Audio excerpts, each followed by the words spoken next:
Amen. Amen. Praise God. It's a beautiful day, bright day. Before the snow. I thank God once more the Lord has brought me here to speak in behalf of the Lord. And it's a beautiful day, and I love the song that we sang a while ago. Every praise belongs to our God. Sing hallelujah. Praise God. Actually, that's one of the points. Praise God. Later on, we'll see it, right? So, before we start, I just want to read a portion, a passage only, in what I'll be discussing. Actually, from 161 to 168. But I would like request please to stand up to give honor to the reading of the Word of God. I would just try to read 165, Psalm 119, 165. And please join me as we read it. It says there, "Those who love your law have great peace, and nothing caused them to stumble." Let us pray. Father God, again, O Lord, we are blessed to be here. We have brought our steps, our feet, O Lord God, in this place so that we may honor you, sing your praises, give glory to your name. We have fellowship, O God, most of all, O Lord, to hear your word. We pray, O Lord God, for your Holy Spirit, O Lord, to work in our midst. And as I speak, O Lord, I pray that you guide my lips, O Lord, that I may speak the word of truth, and may become encouragement, O Lord God, for everyone. We pray, O Lord God, that you would bless us, O Lord God, as we fellowship and as we listen and learn from your word. We may be strengthened in our faith, O Lord God, as we grow in the faith. And this I pray in Jesus' mighty name. Amen, amen. Amen. Sit down. Yeah. So, actually, our topic is found in the book of Psalm 119.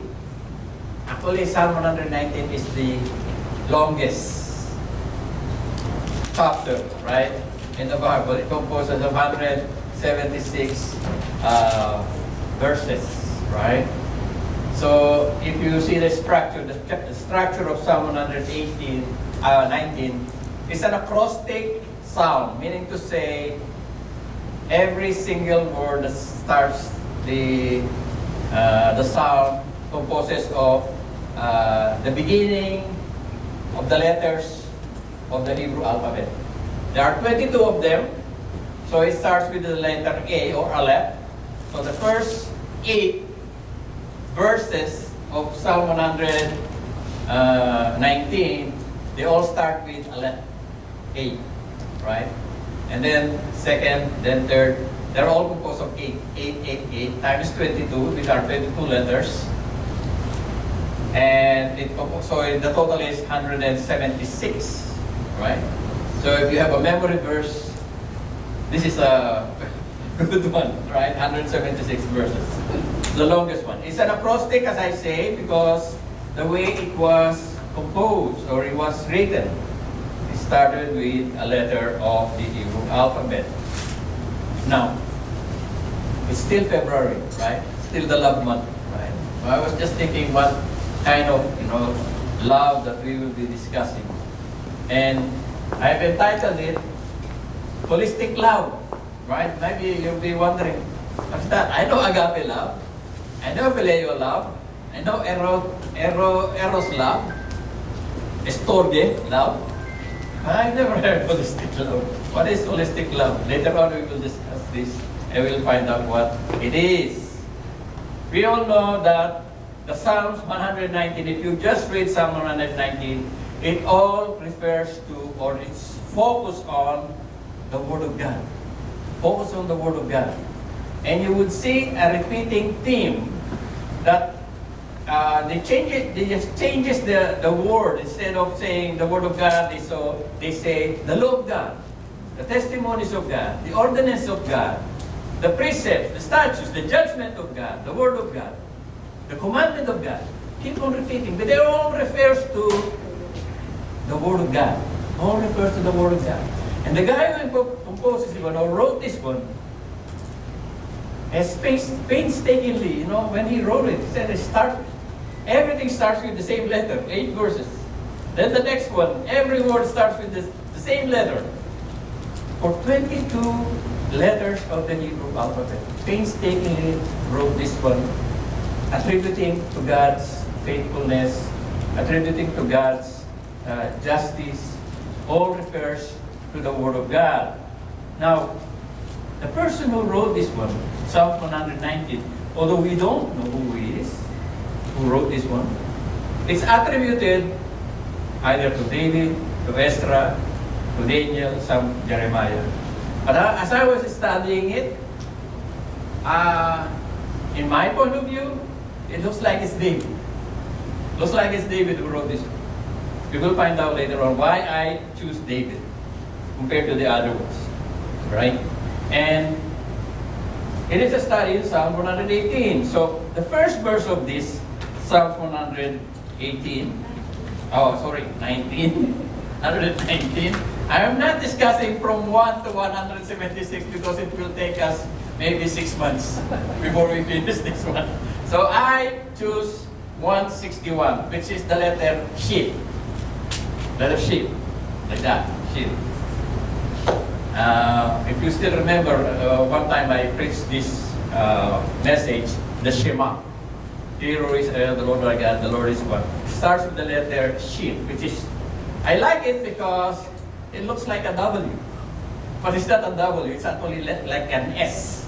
Sheep, right? And in Psalms 161, okay, let's see.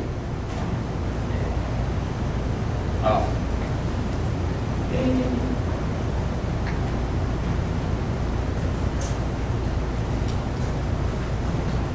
There you go. Okay. Oh, okay. You see it? Okay. We start with Psalm 161. And this is what it says. Princes persecute me without cause. My heart stands in awe of your word. Again, it speaks about the word of God. Princes persecute me without a cause. I could relate with David because we know that he was persecuted. He was chased by King Saul during his time, before he became a king, right? And the word mentioned here in awe or pakad, it means fear, dread, and terror. That is the root word, right? It can refer both to fear of God or reverential awe when the fear of enemies or impending danger. So the guy is writing here, princes persecute me without a cause, but my heart stands in awe of your word. I am more fearful with the word of God rather than with my enemies. This is how he valued the word of God. I am more scared with the word of God rather than enemies who persecute me. We have to understand that the guy who wrote the Psalms is under duress during this time. Meaning to say, he is under persecution. Somebody, hated him. Somebody is trying to do some harm to him when he wrote these verses, right? He's under affliction. And brothers and sisters, sometimes in our life, it's the same thing.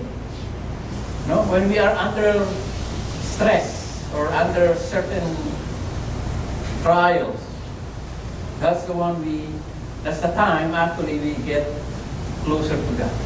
Right? That's the time we pray more fervently. When you realize that you have a disease or an ailment, that's the time you are closest to God. Right? So those believers, we know that it's like that.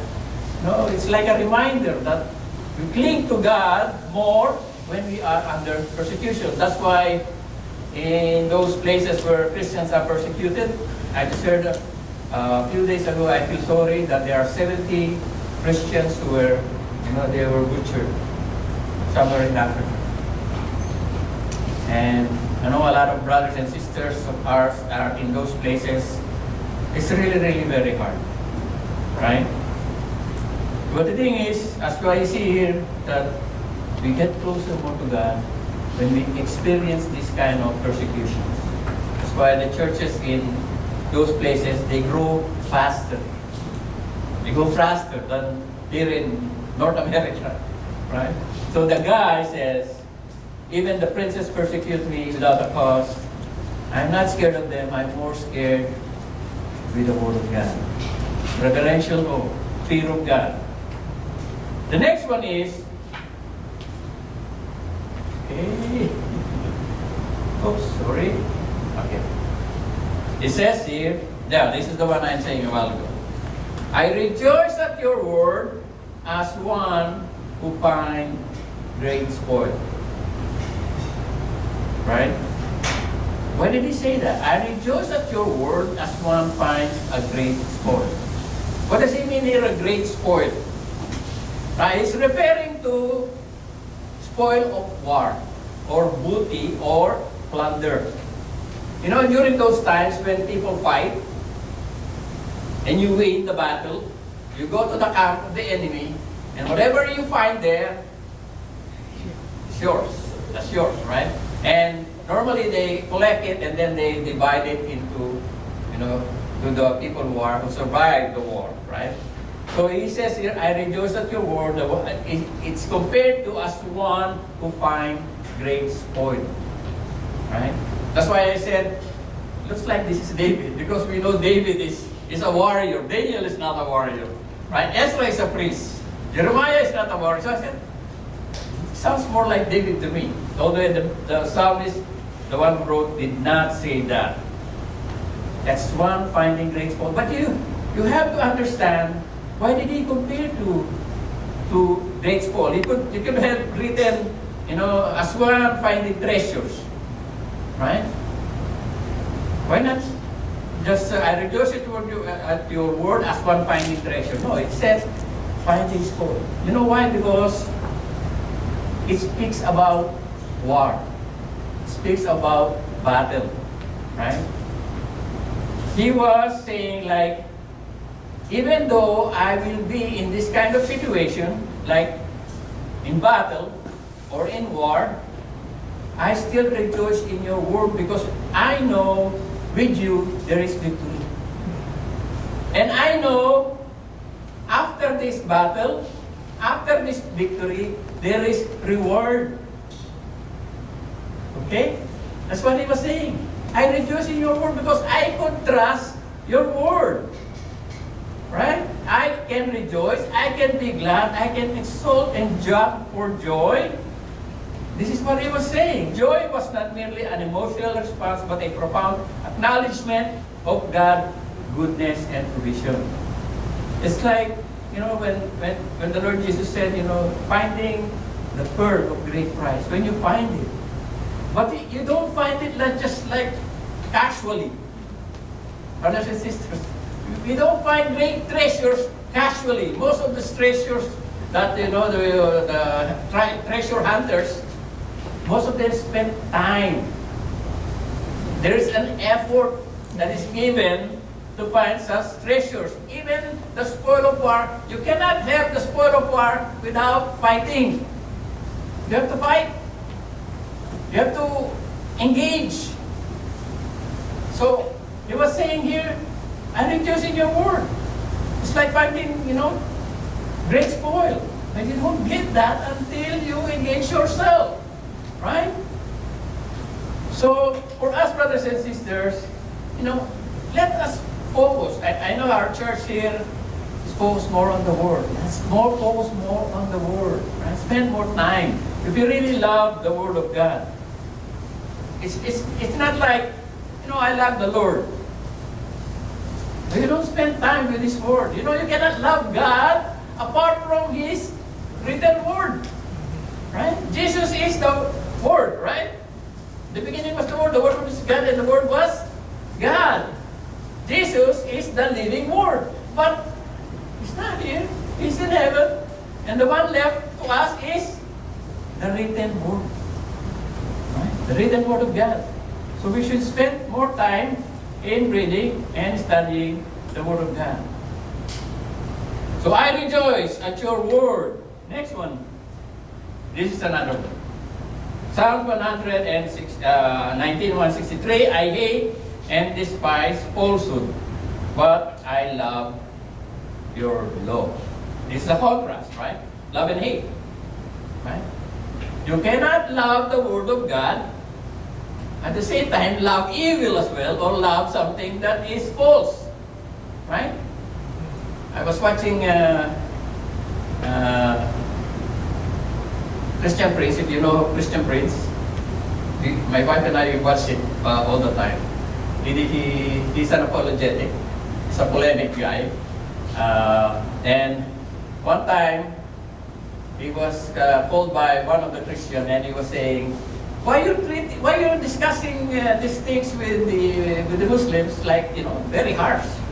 Like, if you are not patient, you will get upset with the way he attacked Islam. And one Christian is saying, why you like that? We cannot win them if you are like this. You make them mad, you make them angry. And what he said is that, if you just read the Bible, the Lord Jesus Christ is not very nice with the Pharisees. If you just read it, he's not nice with the Pharisees. He was really brutal with the Pharisees. And he was saying like that, you cannot say that you follow God, you love God, at the same time you are complacent with regards to evil. You cannot love God and do nothing when you see something is wrong. That's what I'm saying here. I hate and despise falsehood. To hate, to detest, to be hostile to. So it says here that it is not only loving God, but also rejection of anything that is contrary to the will of God. You cannot say, I love God, and you do something that is false. Do something that is not right. You cannot, your legs on two sides of the street. You cannot walk like your one leg is on the right and one is on the left. Right? So the psalmist is saying here, I love your law, and I hate and despise falsehood. You cannot claim to be a Christian living on both sides. You have to choose which side you're going to be. That's why Joseph said, for me and my house, we will serve the Lord. Make a decision. You cannot be on the north and also on the south. I don't know if I mentioned it one time, one guy, during the Civil War, he said, if I wear the blue coat, the gray coat will shoot me. If I wear the gray coat, the blue coat will shoot me. Okay, I know what I'm going to do. I will have a pants that is blue, and I will have a top that is gray. Then he went outside. Both shoot him. He was thinking he'll be safe if he will put himself in the middle. What happened? Both sides shoot him. You cannot have both sides. We know that the scripture actually causes division. Even in family, it causes division. Right? That's why the Lord said, I didn't bring peace, I bring a sword. It divided the family. Because some of our family members, maybe they cling to this belief, they cling to that belief, and sometimes it causes division. The Word of God is divisive. You cannot say, like I am sorry to hear when the Pope, Catholic Pope Francis said, it's like, everything goes to the same, every religion goes to God. It's like saying, the Catholic is nothing special. And a lot of Catholics are actually upset. One of them is Mel Gibson. Something's wrong with this Pope. He's a Catholic, but he is upset because why did he allow this pagan practice in the Vatican? I mean, you cannot be representing God at the same time you're representing the pagan. You cannot have both.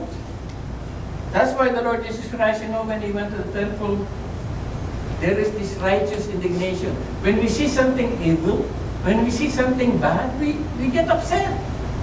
Right? I mean, if you don't feel anything when you see something bad, something's wrong. Something is wrong. Yeah? The psalmist understood that. That's why he wrote, I hate all kinds of falsehoods. I despise it. But I love your word. I choose this side. We have to choose which side. We cannot have both sides. 164. 7 times a day I praise you because of your righteous ordinances. Does he mean 7 times only? I mean, I will praise God only 7 times. Okay, I counted. I praise in morning, afternoon, evening, maybe 3 o'clock, maybe 6 o'clock, 9 o'clock. That's it. It's already 7. I stop. No. 7 here represents completeness. Completeness, right? We all know that, we have 7 days in a week, so it's complete. After 7 days, the Lord stopped. Right? 7 symbolizes completeness. 7 times a day, I praise you. Actually, if you read the psalmist, you always say, early in the morning, in the evening, in the afternoon, I praise you. Right? 7 times a day, I praise you. It symbolizes completeness. It symbolizes consistency in praising God. Praising God is not only when everything is well. Praising God is not, everything is happy, well, and everyone is okay. Actually, we praise God more sincerely when, we are in difficulties. Of course, we praise God when everything is well. When we get promotion, when, we have, all the children are well. But here, the psalmist says, I praise you 7 times a day because of your righteous ordinances. Because he knows that God is just. That's the one we said a while ago, sang a while ago. Give praise to our God, right? Hallelujah. The word is actually in Hebrew is halal. Halal. That's where we got the word hallelujah, right? So the root word is halal. It means to praise, to boast, to shine, to celebrate, and to glory. The act of praising God was not only a personal expression of faith, but also a communal activity. Meaning to say, we can praise God in our own personal way, maybe at home, right? But in the Hebrew practices, there is a communal. Sometimes, the Lord instructed the Israelites, 3 times in a year you have to gather. Right? It's a communal thing, like what we do now. We praise God as a family. We praise God as a community. So he was saying here, let us praise God because of his righteous ordinances. We all know that God is just and holy. His instructions, his words are fair and just. Right? I remember one time when I was sharing the gospel and they were saying why is so much suffering in this world? And he said, God is not just. He's not just because, some are rich, some are poor. Right? Some are sick, some are well. He's not just. There's no justice. I mean, why don't God kill all the bad people and leave all the good people? And I told him, if God will kill all the bad people, we are all dead. We are all dead because we are all bad. Right? No one is righteous according to Romans. Right? Everyone has fallen short of the glory of God. If you don't believe me, the lawyer said, I've done this all my life since I was young. And then the Lord said, you're only lacking 1. You're already 99%. Only 1 you lack. Sell everything you have, give to the poor, and follow me. He was so sad and left. That's how hard it is to go to heaven. You need to be 100%, not 99%. 99% you still fail. You still fall short of the glory of God because God requires perfection and you cannot attain that by your own way. You have to have somebody to pay for you. as the Lord Jesus Christ. Until you realize that you are not worthy to be in heaven and none is worthy to be in heaven except for the grace of God, you have not really seen it yet. You are still blind. We only go to heaven because of the work of Christ. He washes away our sin, meaning to say nothing is left. Everything is washed away. That's why we become acceptable in the sight of God, not because of what we do, but because of what He did. So here, the psalmist is saying, I praise you, O Lord, because even though your righteousness demands that we should be all punished, your love, that you have shown us, and mercy, triumph. But that is because of the Lord Jesus Christ. Now, there are 8 of them. 165. To those who love your law have great peace, and nothing causes them to stumble. Those who love your law have great peace. Do you have peace? Do we have peace? Jesus said, I give you peace. But do we really have peace? If you lose your job, do you have peace? Right? If you don't have money in the bank, do you have peace? If you are sick, do you have peace? If your children are becoming, disrespectful, or sometimes your children becomes, they don't listen to you anymore. Right? Do you still have peace? There are many things in this world that could rob us of that peace. If you let it. Right? Now, the psalmist says here that, those who love your law have great peace. Why? Those who love the Word of God have great peace. Why? It's not because they know the Word of God. It's because they trust the Word of God. Knowing and trusting is two different things. The devil knows the Scripture, but does he follow it? No, he doesn't follow it.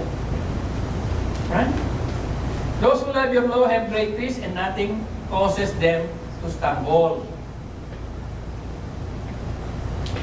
As I was saying to you, there are many things that the devil will put on your path that would make you stumble. As some people, when they found out that they have a terminal illness, oh, why Lord, why am I having this? Start to lose their faith. Or sometimes, when you lose your job, you have no money, you have to pay the mortgage, and many other things. You lose your loved ones. But to those who love your law have great peace, because nothing will cause them to stumble. Because they trust in the Word of God. They believe what the Lord of God says. They fully trust that the Lord will give them peace. Actually, the word shalom, word here in great peace, it's not what people say when you say peace. It's translated as peace, but the actual meaning of shalom is completeness, well-being, safety, and prosperity. That's why when the Jew, they greet each other, they say shalom, shalom. So the concept of it is deeply rooted in covenantal relationship between God and His people, where peace is seen as a divine gift resulting from obedience of God's law. Right? When you follow the Word of God, when you follow the ordinances of God, you have peace, because no matter what the devil will put in front of you, you will overcome it. Because God never failed in His promises. Never failed in His promises. My wife and I, we have experienced, roller coaster, up and down, up and down. And as I said in the beginning, when we were praying for a house, to buy a house. You know, she sent all her money back home. I sent my money back home. We don't have anything except the RRSP. And then when somebody visited us and said to us that, you know, there are some houses that are being sold and, you know, you want to go and have a look. So we said, okay, we're just gonna look. So it's okay, right? We're just gonna look. So I think we went to four houses or 5 houses. Everyone is more than 300. More than 300 at that time. That's more than 20 years ago. Everything is more than 300. And there is one house that is less than 300, 296. And then he said, okay, we kind of like this one because it has a basement, it's walk out, you could rent it. This is nice, but how much is it? 296. And how is the mortgage? It says that the mortgage, by computation, is gonna be around 800 bi-weekly. Right? 800 bi-weekly. And my wife, my dear wife said, are we gonna get it? Are we gonna get it? I said, let's go, let's go. You know why? Because my salary is 800 a week. So everything, my earnings will go everything into the house. But how about your utilities? How about your food? How about your transportation? She's working only 6 hours, part-time, right? So I said, no, I prayed this to the Lord, and I said one time, I prayed to the Lord at one time, because we were living in an apartment. I told the Lord, Lord, I don't want the money that you are giving me is going down the drain. I pray that one day you will give us a place of our own that we could call our own. That's why when this client came after, the agent came a week after, I told her, let's go for it. Even though I know it's impossible. How could you survive? My paycheck is only 160 a month, and my mortgage is 160 a month, 1,600 a month. And she's part-time. But we're still living in that house. So to those who have mortgage, no, I pray to God, Lord, as long as you give me the strength, I will work. But I will not work 2 jobs. I will not work 2 jobs. I never work 2 jobs. Ouch. Okay? That's me. For you, I don't know how you deal with the Lord. But for me, I said to the Lord, I will not work 2 jobs in order to pay this. Because the Lord, says that, those who trust God, they will make, those people, they will make the evening morning. They will work from morning until evening in order to pay for something. But the scripture is clear. It says you don't need to do that. You don't need to do that. So I trusted the Lord. I said, okay, Lord, I'm not going to work 2 jobs. That's me and the Lord. Right? Because the Lord impressed it to me. And we have so much up and down. My wife and I, many up and down. The only thing I thank God is, this is my prayer to the Lord ever since, this is my prayer to the Lord. I said, the Lord, my priority is our health. Just give us good health and we will work. And we will have livelihood. We will have income. We will have money. All I pray is just give us good health. I don't care if you give me this much salary. I don't care if you give me that less. I don't care if I don't have a lot of money. As long as we are healthy, I will work. And praise God, my wife and I'm already 60. I don't have maintenance. I don't drink any medicine. So my doctor always say, your sugar is borderline since 2002. It's still borderline. It's already 2025. Your sugar is borderline since 2002. Always borderline. And I praise God. I know, we grow old. But I told my doctor, as long as we can delay, but the Lord will be the one who will take care of it. You don't need to be worrying about it. Right? To those who love your law have great peace because we trust in God. Not only in the mind, we have to act on it. You know, if we just know it in the mind and we don't practice it, we will never see the miracles of God. You have to communicate with the Lord. Lord, this is what you said. I trust you. My wife and I said, oh, we're going to go negative, we're going to go negative. I said, no, we're not going to go negative. And we never went to negative. Sometimes we reach almost zero, but never negative. So, that's God is faithful. God is faithful. If you trust the Lord, the Word of God, you will have peace. You don't need to worry, oh, I don't have money. Oh, I'm sick. Oh, this and that. Trust the Word of God. Because God never lies. And God keeps on saying, is there anything difficult for me? Is there anything that I have promised that I never fulfilled? None. None. Zero. The Israelites said, oh, how can you give us meat in this wilderness? Nothing. He said, he will eat it for 1 month. Did it happen? Yes. He said the quail, they ate it for 1 month. Meat. Until they get tired of it. In the wilderness. He said, this is the desert. Where is the water? Where is the water? There you go, the water. From the rock split, water came out.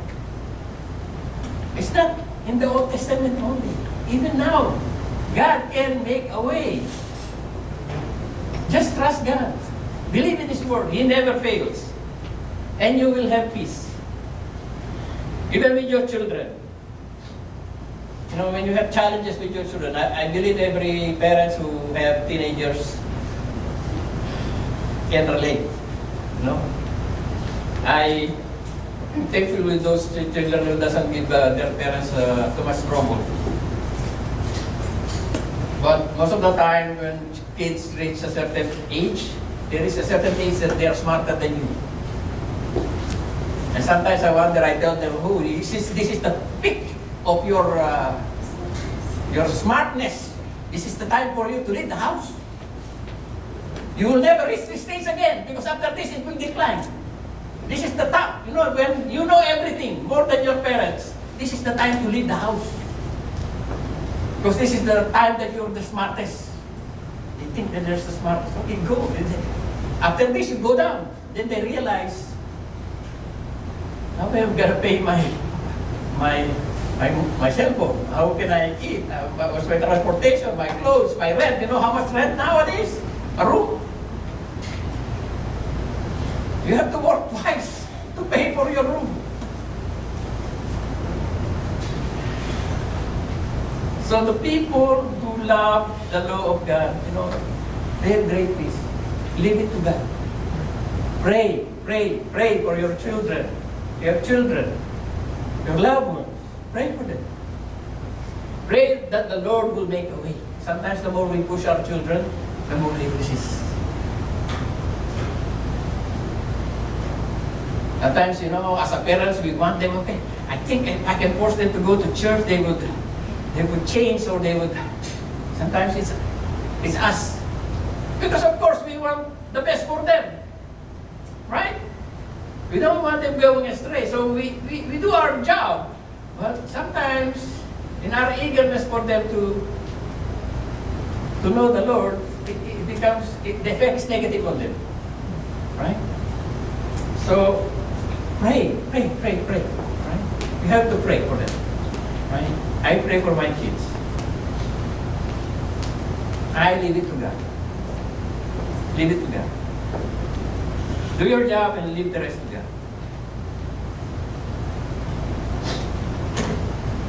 I hope for the salvation, for your salvation, O Lord, and do your commandments. I hope for your salvation, O Lord.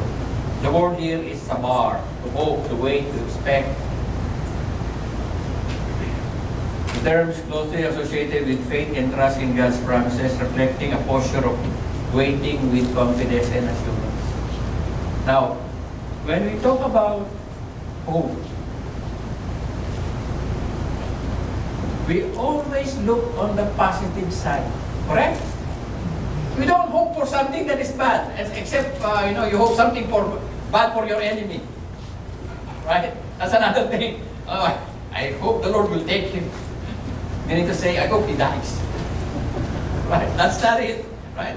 For us, when we speak about hope, it is always an anticipation of something that is good, not bad, right? And something, according to the Psalm, that this guy is waiting with anticipation. There is an expectation of something in the future, and it is not yet there.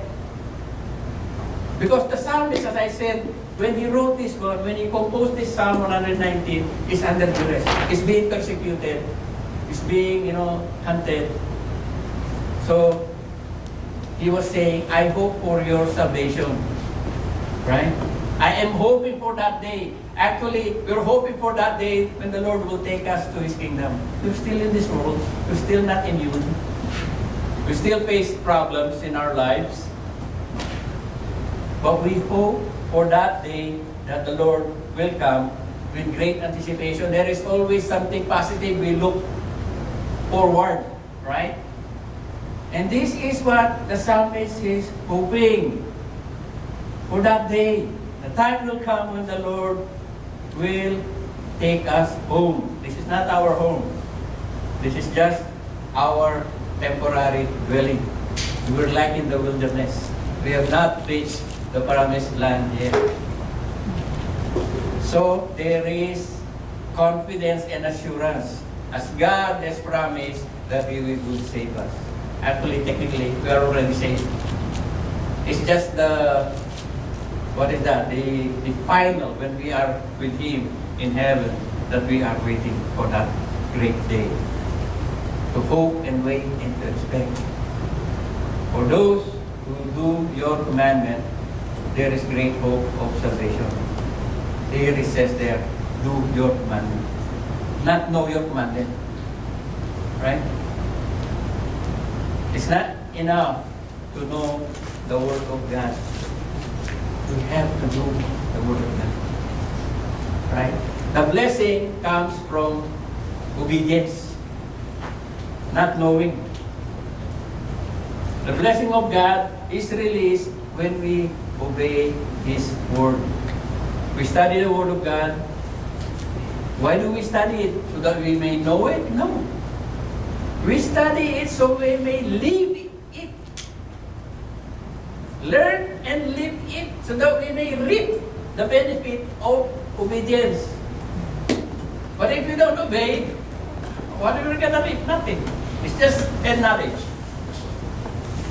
We don't apply it. As I mentioned last time, right, in my message, right? The disciples, they already know a lot of things. They hear. But when they reach the storm, no practice. They did not apply what they heard. That's why Jesus said, where's your faith? Where's your faith? There's no faith in action. It's only head. Head knowledge. I hope for your salvation, O Lord, and do your commandments. The promises of God. You reap the reward if you obey. Obedience, not knowing. Just knowing it will not help you. You have to obey the Word of God. 166. 167, two more. My soul keeps your testimonies, and I love them exceedingly. The word is ahead, to love. Hebrew understanding of love involves, a holistic approach. Meaning to say, integrating the heart, the mind, and action. Heart, mind, and soul. Right? The Hebrew, when they say heart, they also says it means also the mind. Right? It's not like for us here, it's different, right? When they say emotion is from the heart, the mental part is, reasoning. And the heart part is emotion. But for the Hebrew, the mind and the heart are combined. The same, right? And it says there that this love for God is evident in the Shema. Shema is the one in Deuteronomy 6, 4, and 5. Hear, O Israel, the Lord thy God, the Lord is one. So love the Lord thy God with all your heart, with all your soul, with all your strength. And loving God involves your whole being. Mind, soul, and spirit. The whole being. It's not just head, it's not just heart, but even in our actions by the body. Loving God with all your heart, with all your mind, with all your strength. That is the holistic love. When we love God, it's not only by our speech, also by our action, also by our heart. We love God by our heart. Right?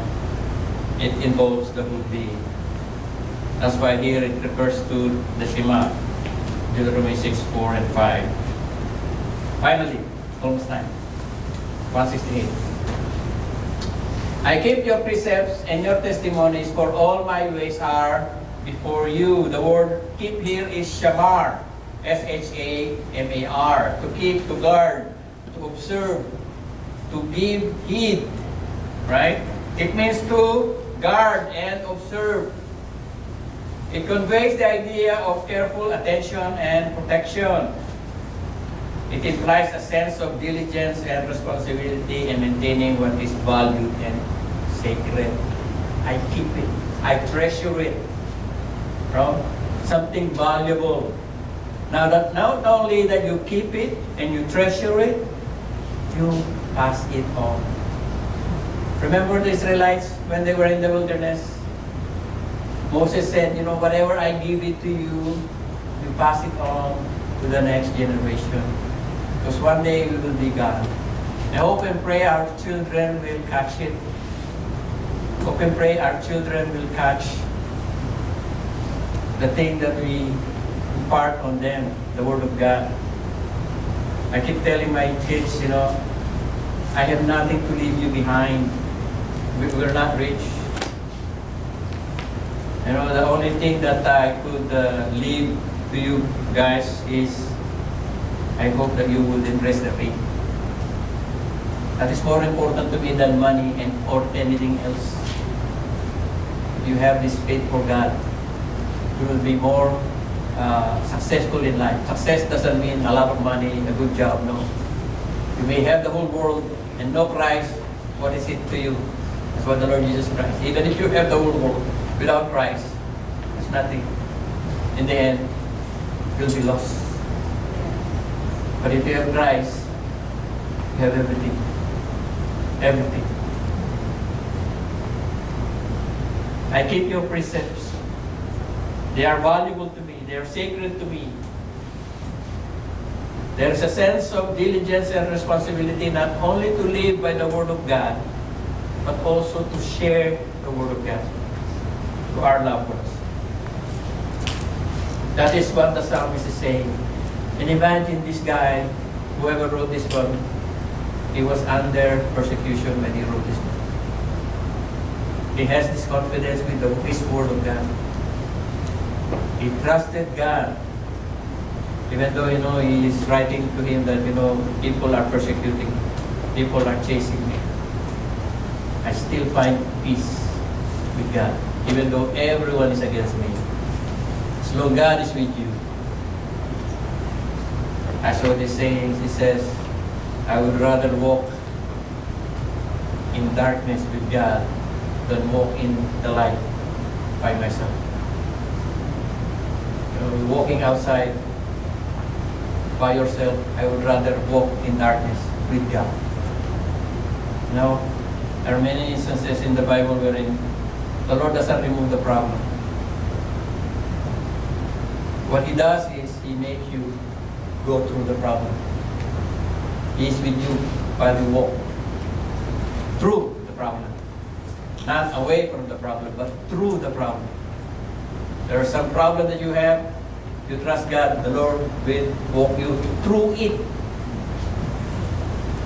But because people, mankind, humans, they have this sense of, what do you call it? Survival instinct. Everyone has survival instinct, They always want to be safe. And there's problem, they avoided it.